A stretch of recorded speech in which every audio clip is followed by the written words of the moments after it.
For the final song on their delightfully buoyant and modern 1996 album, this is a long drive for someone with nothing to think about. Pacific Northwest indie rock band Modest Mouse penned an even more cynical response to David Bowie's already nihilistic ode to interstellar flight, Space Oddity. The song imagines the life of a lonely female passenger on a flight to some distant lunar satellite, lost in post-gravitational anomie. She's the only rocketeer in the whole damn place. They gave her a mirror so she could talk to her face, dreading the endless blankness of her voyage as much as the senseless achievement of reaching its destination. The unnamed woman wishes she could just read a dime store novel and return home.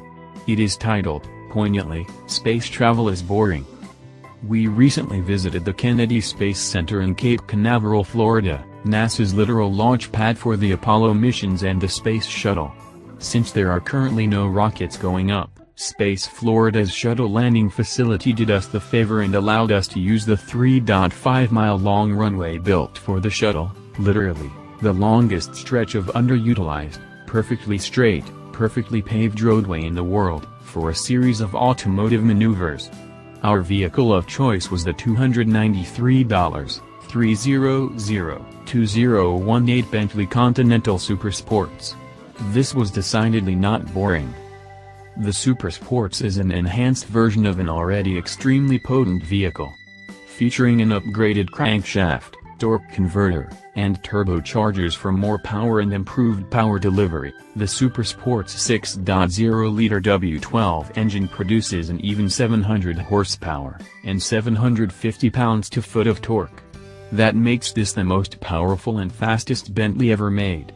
60 miles per hour is dispatched in 3.4 seconds on the way to a maximum velocity of 209 miles per hour. The largest carbon ceramic brakes of any production car come as standard equipment, as do carbon fiber hood vents, front splitter and rear air diffuser, side trim, and a plain longboard of a rear wing.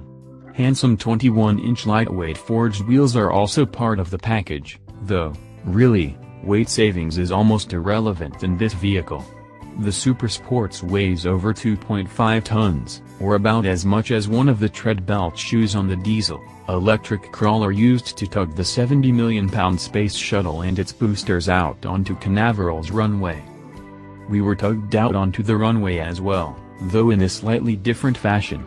Like a solid booster rocket, which can be lit, but not extinguished, the Supersports features a preternatural and uncanny capacity for thrust. We had the chance to experience this in a series of maneuvers on the concrete strip, including a high-speed slalom and accident avoidance course. These were also designed to show off the Super's trick, brake-based torque vectoring system, borrowed from the Duracer, an intervention that is as eerie and seamless as the ones on reality TV are not. But the centerpiece of our adventure was a top-speed run. For this, we started at one end of the empty roadbed, and simply kept the throttle pinned until we ran out of, well, space. The Supersports never lets up.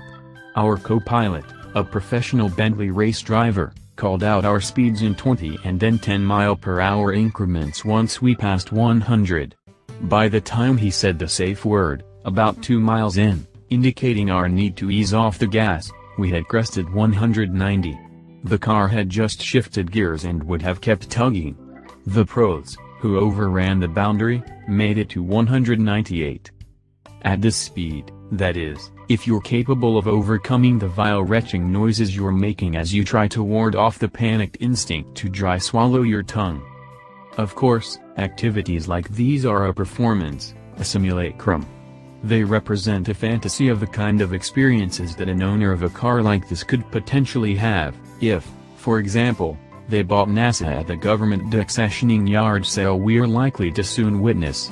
But they're also a means for discovery of how people react under intense pressure, how engineering is capable of overcoming superhuman challenges, and what may or may not happen once we transcend the fervent boundaries of the known.